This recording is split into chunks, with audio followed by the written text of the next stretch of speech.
नमस्कार साथियों, स्वागत करते हैं आईएसपीसीएस वॉरियर्स में। 71st बीपीएससी प्रीलिम्स का कल आंसर की और प्रोविज़नल आ चुका है। और एक चीज़ बड़ा अच्छा लगा कि बच्चे जो ट्रस्ट करते हैं ना, मेरी वीडियो जो भी आ रही है, मैं देख रहा हूँ कि पूरे यूट्यूब पे, चाहे आपका कट ऑफ का वीडियो हो गया, पूरे यूट्यूब पे सबसे हाईएस्ट व्यू जो है कट ऑफ का मेरे ही वीडियो का है। पूरे यूट्यूब पे बात कर रहा हूँ मैं, ठीक है।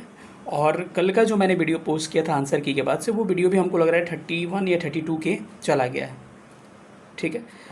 और कट ऑफ वाला वीडियो भी 42 के कल था, पता नहीं, आज मेरे को याद नहीं है, मैंने देखा नहीं है। तो इतना प्यार देख के ना लगता है कि आप लोगों के लिए बहुत सारा चीज़ हम लोग करें। और उस क्रम में हम एक चीज़ लेके आए हैं कि कुछ प्रश्न ऐसे हैं जिस पे ऑब्जेक्शन आप रेज कर सकते हैं, किन प्रश्नों पर ऑब्जेक्शन रेज कर सकते हैं, और किस प्रश्नों की सबसे अधिक पॉसिबिलिटी है चेंज होने की या डिलीट होने की, उस पर भी हम लोग बात करेंगे। फिर आप सवाल उठेगा कि सर, इसने पहले भी आपने बताया था कि प्रश्न डिलीट होंगे, लेकिन एक भी प्रश्न डिलीट नहीं हुए। वो बात अलग है, मैंने आपको कल बताया भी था कि मतलब कि खूब अगर गंदे तरीके से अगर डिलीट मतलब कि अगर मैं कह रहा हूँ कि अगर ये इसको बिहेव किया गया होता पेपर को लेके, तो कम से कम फिर भी एक दो प्रश्न डिलीट हुए होते, लेकिन डिलीट एक भी प्रश्न नहीं हुआ है। तो ये बीपीएससी की अपनी ये हो सकती है कि हमको पहली बार में कोई प्रश्न डिलीट नहीं करना है, उसके बाद फाइनल में हम लोग कुछ प्रश्न डिलीट कर सकते हैं। ये शक मेरे को तभी हुआ जब एएसओ का जब आंसर किया है ना, तभी मेरे को डर हो गया कि बीपीएससी में भी लग रहा है कि ये लोग प्रोविजनल आंसर की इसी तरह कर देंगे। लेकिन मैं एक बात कहूँ, शायद आपको ये बात कई लोगों को लगेगा सर क्या कह रहे हैं आप, बीपीएससी का पक्ष ले रहे हैं, कि इस बार का जो आंसर की बीपीएससी के दिया गया है ना, वो आंसर की मोर और लेस ठीक है इस बार का। मतलब अभी कंपेयर किया जाए, मैं कंपैरिजन की बात करूँ पिछले आंसर की और इस आंसर की में, तो आंसर की ठीक है। अब कहेगा सर आंसर की ठीक है तो फिर आप डिलीट और प्रश्न चेंज करने, आंसर चेंज करने की बात क्यों कर रहे हैं। देखिए होता क्या है, वो लोग क्या किया है ना कि जो प्रश्न सेट किए हैं जिस माइंड सेट को लेके, वो पता है क्यों प्रश्न में गड़बड़ी आई है। जिस चीज़ को माइंड सेट करके जो प्रश्न ये लोग सेट किए हैं, वो माइंड सेट पता है क्या हो रहा है, उस माइंड सेट के हिसाब से लोग आंसर दे रहे हैं। लेकिन हर चीज़ माइंड सेट के हिसाब से नहीं होता है ना, क्योंकि जो पेपर में आपने लिख दिया है, और बच्चे तो उस तरह से एस्पिरेंट ट्रीट करेंगे ना कि ये चीज़ आपने लिखा है, इस तरह से आंसर इसका होगा। फॉर एग्जाम्पल मैं एक बात बता रहा हूँ आपको कि आपको पता है कि बिहार में पायराइट्स प्रोडक्शन, एक बिहार मात्र राज्य है जहाँ पे पायराइट प्रोडक्शन होता है। तो बिहार में वो, उनका कहने का मतलब है कि सबसे अधिक रिजर्व जो है बिहार में, यानी कि सबसे अधिक रिजर्व जो है पायराइट का बिहार में ही है। ये रिजर्व कहना चाह रहे थे, लेकिन यहाँ पे गलती से ये लोग उत्पादन लिख दिए। ठीक है, तो इनके भावनाओं के अनुसार ये आंसर ठीक दिया गया है, समझ रहे हैं ना। जो ये लोग सेट प्रश्न जो किए हैं, मतलब जो प्रश्न सेट करना चाह रहे हैं, मैं नहीं कह रहा हूँ कि सेट किए हैं, ये जो प्रश्न सेट करना चाह रहे हैं उस हिसाब से आंसर ठीक है। लेकिन आप चाह रहे हैं, लेकिन आप चाह के किए नहीं है ना सही, कुछ ना कुछ टर्म आप मिस्टेक कर दिए हैं। आप सही सेट करना चाह रहे हैं, क्वेश्चन अच्छा सेट किया गया है, क्वेश्चन का लेवल भी काफ़ी मतलब बेहतर है, लेकिन जो सेट किए हैं ना उसमें कुछ टर्मोलॉजी आपने ऐसा यूज़ कर दिया है। मैं तो बहुत कम लेके आया हूँ प्रश्न, बहुत सारे ऐसे प्रश्न जिसमें डिक्शनरी मिस्टेक है, बहुत सारा मिस्टेक है, वो अगर देखने लगे तो हम 10 प्रश्न 12 प्रश्न आपको काउंट करवा देंगे, 15 प्रश्न तक काउंट करवा सकते हैं इसमें मिस्टेक है। लेकिन वो आज तक मैंने बीपीएससी देखा है कि उस तरह के प्रश्न को उसने चेंज नहीं किया है। अगर थोड़ा बहुत आपको फैक्चुअली वो लोग डिक्शनरी मिस्टेक है तो उसको चेंज नहीं करते हैं। कई जगह देखिए लदंग के लडंग लिखे हैं हिंदी में। अब बताइए ये कौन सा तरीका है, लडंग क्या होता है भाई, लदांग होता है, वो लदांग बोलते हैं, उसको लदांग बोलते हैं, जिसको इंडोनेशिया मलेशिया में कहा जाता है, ठीक है, जो भी हमारा शिफ्टिंग एग्रीकल्चर होता है। बहुत सारे टर्म मिस्टेक है, अगर वैसा देखने लगे तो बहुत सारी चीज़, लेकिन जो पॉसिबिलिटी सबसे अधिक है उस पर हम लोग डिस्कशन कर रहे हैं। जो लोग भी लोग नए होंगे चैनल को सब्सक्राइब करके चैनल से जुड़ सकते हैं, डिस्क्रिप्शन में लिंक दिया गया है टेलीग्राम का, उसे ज्वाइन कर लीजिएगा। और एक बात और मैं बता रहा हूँ कि कई लोगों का लग रहा है ना कि मेरा ही स्कोर घटा है या मेरा ही नंबर कम आ रहा है। अरे भाई, मेरे पास इस बार जितने मैसेजेस आ रहे हैं ना, मैं कह रहा हूँ, फिर से मैं कह रहा हूँ, देखिए अगर कुछ मार्क्स में कम बता दूंगा आपको कि इतने नंबर कट ऑफ जा सकते हैं एडमिशन के लिए, केवल वो एक बार मेरा ले लीजिएगा, लेकिन अगली बार से मेरे से आपका ट्रस्ट उठ जाएगा। सच बता रहा हूँ। पिछली बार 70th में क्या हुआ था कि जो बच्चे मैंने कट ऑफ बताया था उसके हिसाब से गया था। उस समय भी बहुत लोगों ने कहा था कि आप बैच के लिए चाहे जो भी चीज़ें करें, कहने वाले कई तरह के लोग हैं। लेकिन जिनको ट्रस्ट है हम पे, जो हमको जानते हैं पर्सनली, या फिर जिनको लगता है कि बहुत दिन से फॉलो कर रहे हैं, उनको पता है ये चीज़, और जो रेंडमली वीडियो देखते हैं उनको पता नहीं। तो एक बार मैंने ट्रस्ट जमाया, वही ट्रस्ट का रीज़न है कि 71st में जो भी मेरे वीडियो आ रहे हैं प्रीलिम्स के बाद से, वो सारे वीडियो पूरे यूट्यूब पे सबसे हाईएस्ट व्यूज़ मेरा ही जा रहा है। तो ये क्या है, ये ट्रस्ट है। अगर इस बार मैं ट्रस्ट 71st में तोड़ दूंगा तो फिर अगले एग्जाम्स के लिए मेरा ट्रस्ट टूट जाएगा, तो बच्चे हमें नहीं देखेंगे, बच्चे हमारी बातों को हल्के में लेंगे, पसंद नहीं करेंगे। तो एक किसी एडमिशन के लिए हम ऐसा नहीं कर सकते हैं। लेकिन मैं आपको जेन्युइनली लास्ट में बताऊंगा कि मैक्सिमम कितने मार्क्स बच्चों के बार बार मैसेजेस मेरे पास आ रहे हैं, ठीक है। मैक्सिमम कितने मार्क्स मैसेजेस बच्चों को बार बार आ रहे हैं मेरे पास कि और लड़कियों का एक एवरेज स्कोर की मैं बात करूँ कि बार बार कितने लोग इस बार मैसेज कर रहे हैं, और इस स्कोर पे बहुत सारे लोग डरे हुए हैं। डरना भी लाजमी है, लेकिन आप रेस में है, मैं बताऊंगा कि कितने वाले। ठीक है, चलिए हम लोग सेशन को स्टार्ट करते हैं। इस क्रम में हम आपको बता दें कि हमारे साथ इनरोल करना चाहते हैं तो आज लास्ट तिथि है जिसमें हमने पिछले बैच वाला ही फ़ी रखा है। 2000 पिछला बैच भी फ़ी था, हर जगह बैच के फ़ी बढ़े हुए हैं, लेकिन आज तक यानी कि 20 सितंबर तक एनरोलमेंट आज तक लेते हैं तो आपके फ़ी मात्र आपका 2000 में ही हो जाएगा। नहीं तो आज के बाद से फ़ी हमारा भी हम लोग भी 500 इंक्रीज़ करेंगे और ये फ़ी आपका 2500 हो रहा है। चलिए हम लोग बैचेस के बारे में बता रहे हैं, उसके बाद सीधे हम लोग क्वेश्चन पे चलते हैं। ये हम लोग बैच स्टार्ट करें 22 सितंबर, यहाँ डेट लिखा हुआ है, लेकिन ये डेट थोड़ा सा इंक्रीज़ कर सकता है आगे की तरफ, क्योंकि बहुत सारे हॉस्टल्स पटना में बंद हो रहे हैं नवरात्रि में, और नवरात्रि के बाद ही सब लोग सीरियस मोड में आएंगे। तो लेकिन फ़ी का डेट जो होगा 20 सितंबर हमने रखा है। आज तक आपका फ़ी 2000 पे एडमिशन होगा। इसके बाद हम लोग 2500 कर देंगे, क्योंकि हर चीज़ बढ़ा हुआ है, जीएसटी से लेकर हर चीज़ बढ़ा हुआ है। ठीक है, मतलब जीएसटी कहने का मतलब जीएसटी नहीं, मतलब कि हर चीज़ का इंक्रीमेंट हुआ है, और मेंटर्स लोग भी चार्ज ज़्यादा कर रहे हैं, हर चीज़ बढ़ा है तो ये भी बढ़ेगा। ठीक है, 29 सेक्शनल है और 6 फुल लेंथ है। इसमें क्या किया जाएगा, सबसे पहले टोटल 35 टेस्ट होंगे। सबसे पहले आपको नोट्स प्रोवाइड किया जाएगा, टॉपिक प्रोवाइड किया जाएगा, नोट्स प्रोवाइड किया जाएगा, और सैटरडे संडे को टेस्ट होगा। ठीक है, इसमें इंक्लूडिंग आपका एसे का भी नोट्स प्रोवाइड किया जाएगा। बहुत सारे वीडियो भी प्रोवाइड करेंगे ताकि आपको लिखना कैसे है ये पता चले। सबसे बड़ी प्रॉब्लम है कि आपको लिखना कैसे आए। ठीक है, आप किसी चीज़ की शुरुआत करते हैं तो प्रॉब्लम होती है, लेकिन आप लिखने लगिएगा तो किसी भी सब्जेक्ट के पास अगर कंटेंट है आपके पास तो आप लिख सकते हैं। ठीक है, ये बैच हिंदी इंग्लिश दोनों में बाइलिंगुअल है। आप हमको इनरोल करना चाहते हैं तो 91 17 16 63 47 पे व्हाट्सअप कर सकते हैं। इस बैच की फीचर्स बता दूं तो मैं ऑनलाइन मोड में है, ये हिंदी इंग्लिश में है, ऑफलाइन नहीं है। कम्प्रिहेंसिव आपका पूरे सिलेबस कवर किया जाएगा टेस्ट के माध्यम से। जिनको कुछ भी नहीं आता वो लोग भी यहाँ से आसानी से सीख सकते हैं। बहुत सारे यूट्यूब पे videos free of cost provide कराए जाएंगे, जिससे कि आपको एक तरह से गाइडेंस मिलेगा। टोटल 35 टेस्ट होंगे, 29 sectional, 6 full length. Expert faculties के द्वारा कॉपी चेक किया जाएगा, और 24/7 क्या होगा, पर्सनल मेंटरशिप होगा। कोई भी दिक्कत आ रहा है, सर हम कैसे लिखें कि ये प्रॉब्लम आ रहा है, हम लोग इस पर गाइड करेंगे। ठीक है, कॉपी सबसे खास बात है कि कॉपी आपको 5 दिन के अंदर चेक करके मिल जाएगा, और कॉपी इवैल्यूएशन काफ़ी अच्छी तरह से किया जाएगा डीप, और आपके टॉपर्स कॉपी दिए जाएंगे आपको। उसके बाद से आपको रैंक लिस्ट दिया जाएगा, रिजल्ट लिस्ट दिया जाएगा, मॉडल आंसर प्रोवाइड करवाए जाएंगे। अगर इनरोल करना चाहते हो 91 17 16 63 47 आज पर आप 2000 में इनरोल कर सकते हैं। आज के बाद हमारा फी जो होगा 2500 हो जाएगा। चलिए अब हम लोग आगे बढ़ते हैं। ये जो क्वेश्चन आप सामने देख पा रहे होंगे, इस प्रश्न में डबल मिस्टेक है। डबल मिस्टेक क्या है मैं आपको बता दे रहा हूँ। पहला मिस्टेक ये है कि एक तो 38वीं राष्ट्रीय जूनियर एथलेटिक चैंपियनशिप 2025 में नहीं हुई थी, ये 2023 में हुई थी। तो ज़बरदस्ती तो हो नहीं सकता कि 2025 में कराएंगे इसको। तो पहला एरर ये हो गया। दूसरा एरर ये हो गया कि 38 का जो हुआ था राष्ट्रीय जूनियर एथलेटिक चैंपियनशिप, वो उसमें जो बिहार को मेडल मिले हुए थे, ये पीपीएससी 5 कह रहा है वो मेडल 1 मिला हुआ था। तो दोनों तरह से ये क्या है, क्वेश्चन गलत है, और इस प्रश्न का 99% पॉसिबिलिटी है कि किसी भी हाल में इसको डिलीट करना पड़ेगा। जो इस प्रश्न को अटैम्प्ट किए होंगे उनको 1.33 मार्क्स मिलेगा। जो इस क्वेश्चन को अटैम्प्ट नहीं किए होंगे उनको 1 मार्क्स मिलेगा। कई लोग कहेंगे कि अगर हम अटैम्प्ट किए होंगे सर और अगर हम 5 लिए होंगे तो उनका तो वही रह जाएगा ना, क्योंकि ऑलरेडी आपका पहले सही हो रहा था, 1 नंबर आपका भी वैसे ही बढ़ेगा। ठीक है, तो ये आपका प्रोसेस हो गया। अब क्या इसका प्रूफ, तो इसका प्रूफ गूगल से ही मिल सकता है। एनसीईआरटी किताब में तो करेंट के क्वेश्चंस देंगे नहीं। तो ये प्रश्न एक हमको लग रहा है कि जिसको हम बता देंगे किसकी पॉसिबिलिटी ज़्यादा है, इस प्रश्न का 99% पॉसिबिलिटी है कि ये प्रश्न डिलीट होगा। रही बात ऑब्जेक्शन की, तो आपको डरने की ज़रूरत नहीं है, हम लोग खर्चा करके हम ऑब्जेक्शन करेंगे, घबराने की ज़रूरत नहीं है। लेकिन हाँ, मेरे को पोर्टल चाहिए किसी का, क्योंकि हम दिक्कत क्या होता है ना कि सामने वाले का आंसर वो सही रहता है ना, तो उस पोर्टल से आप ऑब्जेक्शन नहीं कर सकते। अगर हमने इसका आंसर अगर बी मारा है, 5 मारा है, ठीक है, तो हम अपने पोर्टल से ऑब्जेक्शन नहीं कर पाएंगे, क्योंकि वो कहेगा ना कि क्या मारा है आपने और क्या आंसर दिया गया। तो हमने कहा कि बी मारा है मैंने और बी आंसर दिया गया बीपीएससी के द्वारा, तो फिर ऑब्जेक्शन कैसा। तो ये पोर्टल हमको प्रोवाइड कोई कर दीजिएगा। पोर्टल कहने का मतलब कि आपका जो यूज़र आईडी पासवर्ड है उसके थ्रू हम लोग कोशिश करेंगे, इसका प्रूफ इकट्ठा कर रहे हैं, उसके बाद से हम लोग उसको ऑब्जेक्शन करेंगे।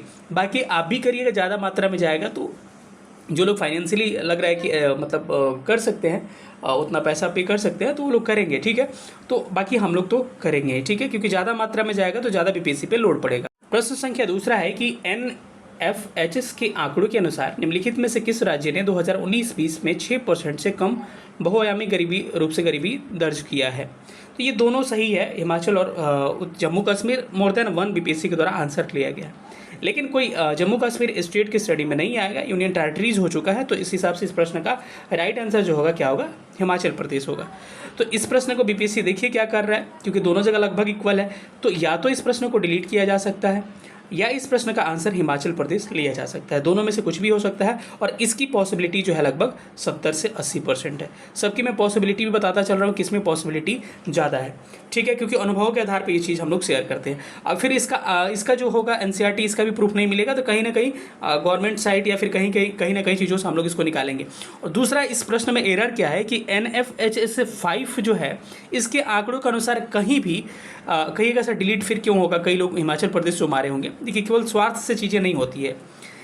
डिलीट होगा अगर तो आपको लगेगा कि मेरा मार्क्स बढ़ रहा था, सब लोगों का बढ़ेगा तो उससे मेरा नुकसान होगा। लेकिन एक बात समझिए भाई कि NFHS 5 जो है ये कहीं इसमें क्या होता है, मल्टी डायमेंशनल पॉवर्टी इंडेक्स के द्वारा नहीं जारी किया जाता है।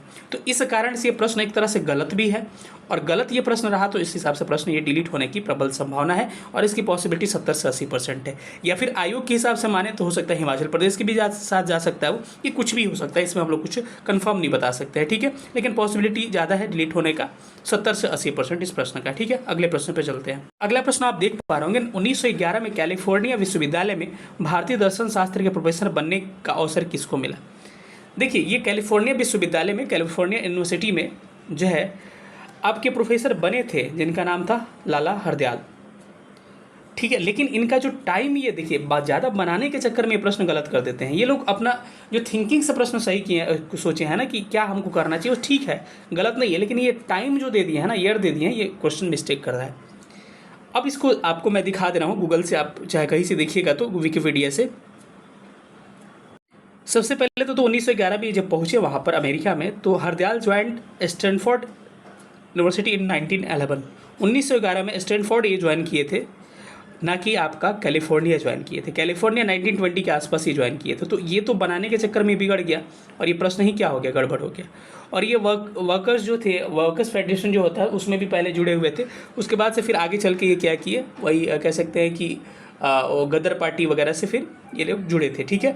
ये चीज़ें हो गई। तो ये एयर जो दे रखा है ना, ये गलत है। उस समय वहाँ पे वो नहीं थे, संस्कृत का है या फिर कह सकते दर्शन शास्त्र फिलोसफी के प्रोफेसर जो थे उस समय 1911 में कहीं और थे, स्टैनफोर्ड में थे, ना कि आपकी कैलिफोर्निया में थे। तो ये क्या है, डाटा के कारण ये प्रश्न क्या हो रहा है, एरर हो जा रहा है। तो सच्चाई क्या है, इस प्रश्न को बनाने के चक्कर में प्रश्न बिगड़ चुका है। तो ये डेट जो ईयर दे रखा है, ये ईयर क्या है आपका गलत है, और उस हिसाब से लाला हरदयाल जो लिया गया है ये क्या है आपका, ये पूरा प्रश्न ही मिस्टेक हो जा रहा है। यानी कि जो इसको अटेम्प्ट किए होंगे उनको 1.33 मार्क्स जाएगा अगर ये प्रश्न डिलीट हो रहा है। तो जो कोई अटेम्प्ट नहीं किया उनको 1 मार्क्स मिलेगा।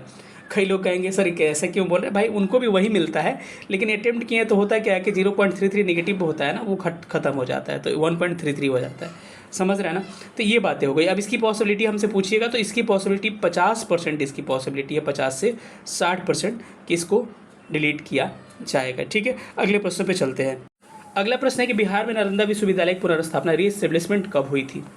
एक्ट 2010 का था, लेकिन रीएस्टेब्लिशमेंट बीपीएससी कह रहा है कि 2014 में हुई थी, ना कि 2014 में हुई थी, बल्कि पाठ्यक्रम इनका सिलेबस जो स्टार्ट हुआ था सेशन 2014 से स्टार्ट हुआ था। इस हिसाब से इस प्रश्न का भी कोई ऑप्शन ऐसा नहीं है जो कि आपको करेक्ट इसमें चूज कर सकते हैं। तो इस हिसाब से इस प्रश्न को भी डिलीट होने की प्रबल संभावना है, और इस प्रश्न का डिलीट होने का 80% लगभग चांसेस है कि ये प्रश्न डिलीट हो सकता है। जो लोग सही इसको मतलब कि 2014 मारेंगे तो उनका तो वही एक ही नंबर जो मिल रहा था पहले, उसको घटाएंगे नहीं, मतलब डिलीट होगा तो वही रह जाएगा। बाकी जिनको अटैम्प्ट जिन्होंने नहीं किया होगा उनको 1 मार्क्स मिलेगा, जिन्होंने अटैम्प्ट गलत किया होगा, मतलब गलत आंसर इनका कोई इसमें मारे होंगे तो उनको 1.33 मार्क्स मिलेगा, ठीक है। एक अगला प्रश्न आप देख पा रहे होंगे यहाँ पर, बिहार में युवा जनसंख्या 0 से 19 वर्ष के अनुपात में 2041 तक काफ़ी गिरावट का अनुमान है।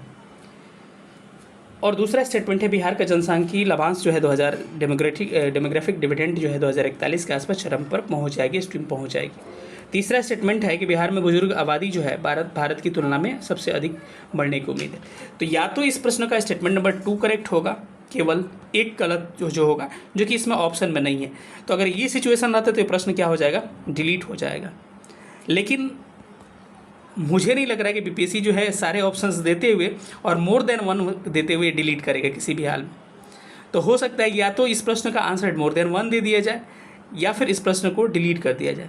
इसकी पॉसिबिलिटी क्या है, इसकी पॉसिबिलिटी भी 40 से 50% के आसपास पॉसिबिलिटी है इसके डिलीट या आंसर चेंज होने के। एक आखिरी प्रश्न आप देख पा रहे होंगे कि इस बिहार में संपूर्ण भारत का पाइराइट प्रतिशत उत्पादित होता है।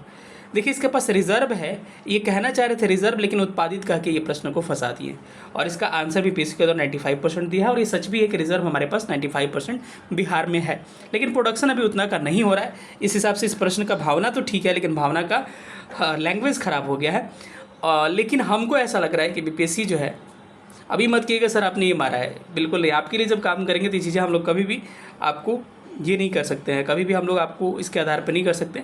लेकिन हमको ऐसा लग रहा है कि इस प्रश्न का आंसर बीपीएससी जो है चेंज नहीं करेगा, मतलब कि हमको लेस पॉसिबिलिटी लग रहा है। और इसकी बात करें तो 30 से 40% ऐसी पॉसिबिलिटी है कि इस प्रश्न को डिलीट किया जा सकता है, ठीक है। क्योंकि कई चीज़ें ऐसी होती हैं ना कि जो मान के वो लोग किए हैं तो इसमें चेंज नहीं करेंगे।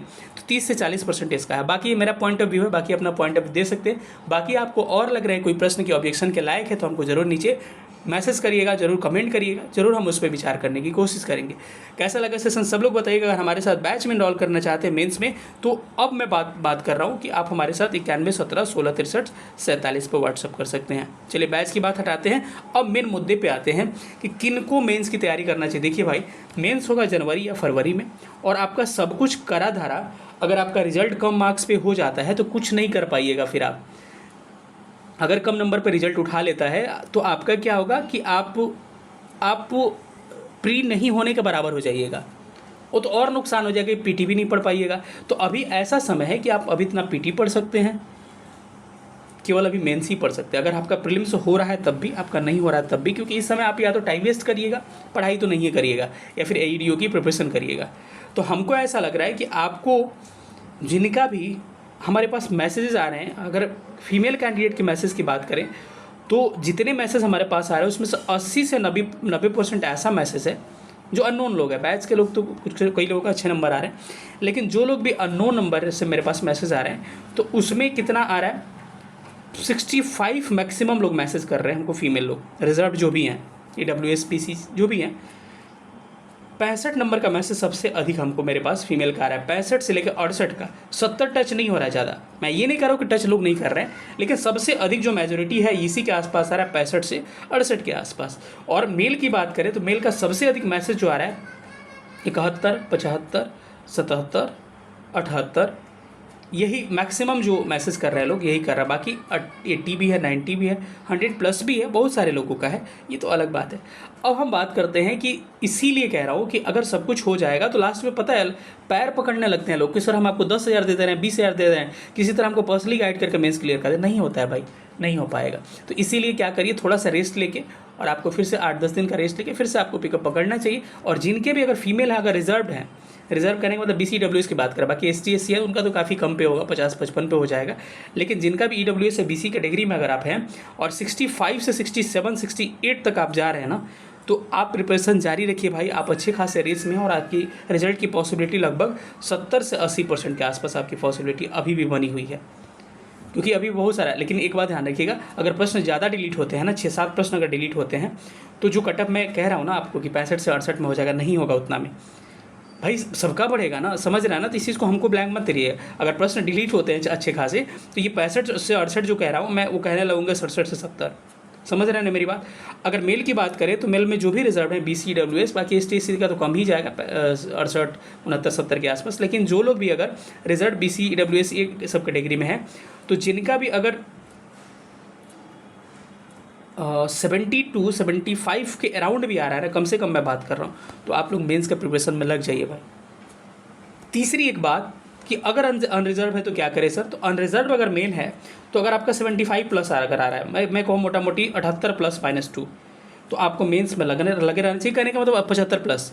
और फीमेल अनरिजर्व है तो भी आपको 70 के अराउंड आपको प्रिपरेशन स्टार्ट कर देना चाहिए, 70+ -2 पे, 70 के आसपास, क्योंकि फीमेल लोगों का इस बार कटअप काफ़ी डाउन जाने की पॉसिबिलिटी हमको लग रही है। कई सारे फैक्टर हैं इसके, ठीक है। तो मैं कह रहा हूँ भाई, आपसे विनम्र निवेदन कर रहा हूँ कि बाकी बड़े भाई समझिए, मेंटर समझिए, जो भी समझिए, बैच तो अलग चीज़ हो गया, कम से कम खुद से भी प्रिपरेशन करिए।